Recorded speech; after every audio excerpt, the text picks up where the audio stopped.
घाव तीर तलवार के पुराते हैं तत्काल। तीर से तलवार से कोई चोट लगती है, जख्म होता है, समय पर भर जाता है। पीड़ा इत्यादि भी नहीं होती, पपड़ी आ जाती है, चपड़ी आ जाती है, उसके ऊपर चिन्ह तक नहीं रहता। वाणी का जो तीर लगता है उसका घाव स्वामी जी महाराज कहते हैं इतना गहरा एवं इतना गंभीर होता है, ना ही भरता है, ना ही उसकी पीड़ा ही खत्म होती है। सब काल सदा उसकी पीड़ा रहती है। कल आप जी से अर्ज की जा रही थी,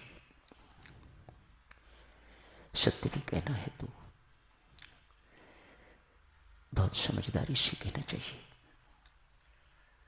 बहुत संभल के कहना चाहिए, मिठास भर के कहना चाहिए। ये बात है तो सत्य ही। पिता डैडी हमारी मम्मी के हस्बैंड है, लेकिन ऐसा कहता तो कोई नहीं।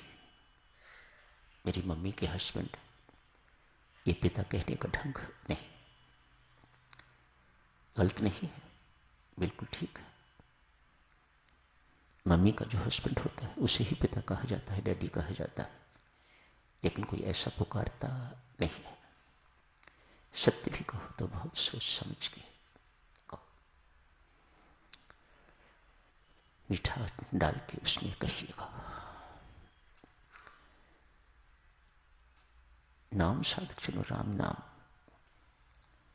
जो स्वामी जी महाराज की कृपा से, परमेश्वर की कृपा से हमें मिला है, हमारे हृदय को प्रेम से परिपूरित कर देता है और जीवा को माधुर्य से।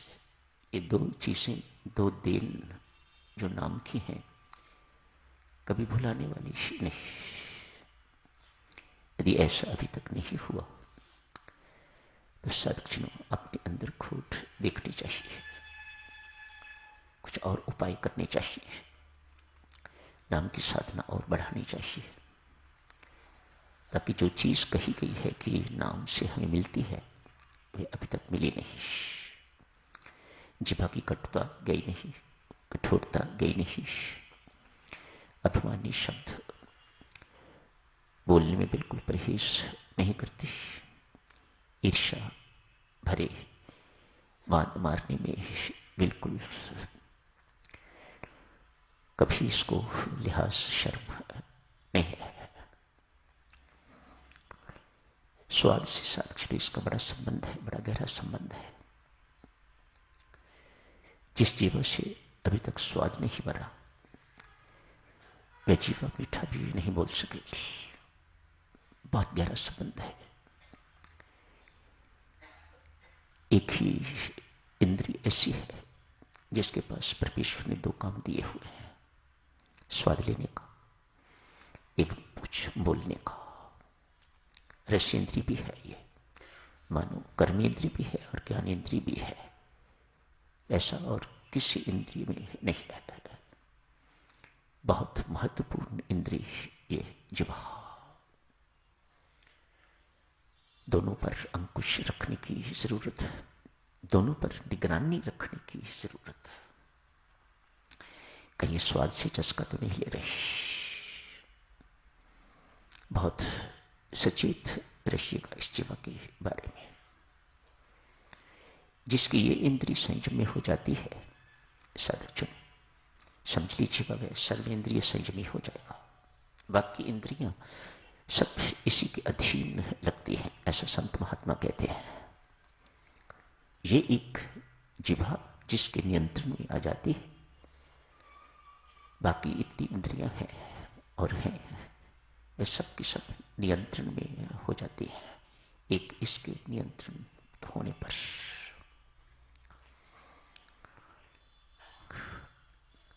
भाव तीर तलवार के पुराते हैं तत्काल। एक दृष्टांत के माध्यम से देखिएगा देवियों, कहानी सत्य है कि नहीं पता नहीं, लेकिन मर्म सत्य है। एक ब्राह्मण एवं एक शेर की मित्रता हो गई। अनहोनी सी बात है, पर कहानी इसी प्रकार की है। हो भी सकती है, कोई बड़ी बात नहीं है। हर शेर खाने वाला ही नहीं होता, हर एक को खाने वाला नहीं होता। उनके अंदर भी हृदय है, भले ही दया का भाव नहीं है, वह मनुष्य में ही होता है। उनके अंदर दया नहीं है, पशुओं के अंदर। लेकिन मित्रता निभाते हैं, इसमें कोई शक नहीं। कोई इनका उपकार करता है तो शेर भी उस उपकार को भूलता नहीं है। एक दफा कहते हैं, कहानी थोड़ी बदल गई।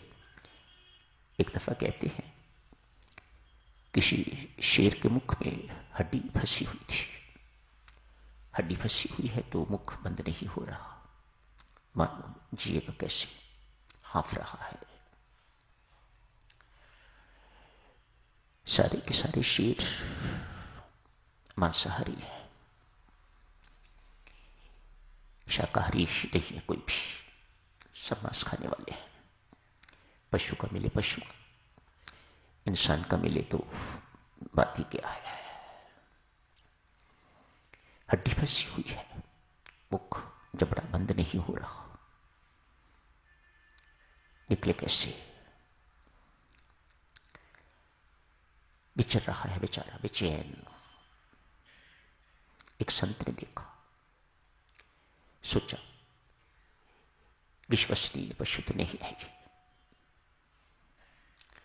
लेकिन इस वक्त पीड़ाग्रस्त है। किसी न किसी ढंग से इसकी पीड़ा दूर करनी चाहिए। हो सकता है ये पीड़ा या पीड़ा ही ना हो, मानो जानलेवा हो, खत्म हो जाएगा ये। मेरा क्या जाता है, मरना ही है, आज नहीं कल। परमेश्वर ने इस ढंग से मरना लिखा है तो डरना क्या। दैव हिम्मत करके उसके मुख में हाथ डाल दिया, हड्डी निकाल दी। शेर की जान में जान आई, मानो सिर झुका के तो वापस लौट गया है। मित्रता का भाव भीतर याद रहा। कहानी इस प्रकार की है, इस संत को किसी कारणवश कोई अपराध नहीं, कुछ नहीं, राजा ने पकड़ लिया।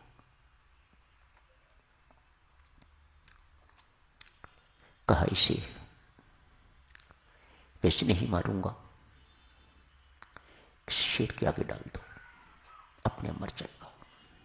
संयोग की बात कहिएगा, कैसे भी कहिएगा। वही शेर जिसकी जान इस संत ने बचाई थी, उसी शेर से सामना हुआ। उसी पिंजरे में पकड़ लिया, उस शेर को उसी पिंजरे में डाला जिसमें वो शेर था। शेर ने सूंघा इसे, चरणों में प्रणाम किया, प्यार किया, खाने से इनकार कर दिया। उनके अंदर भी हृदय है।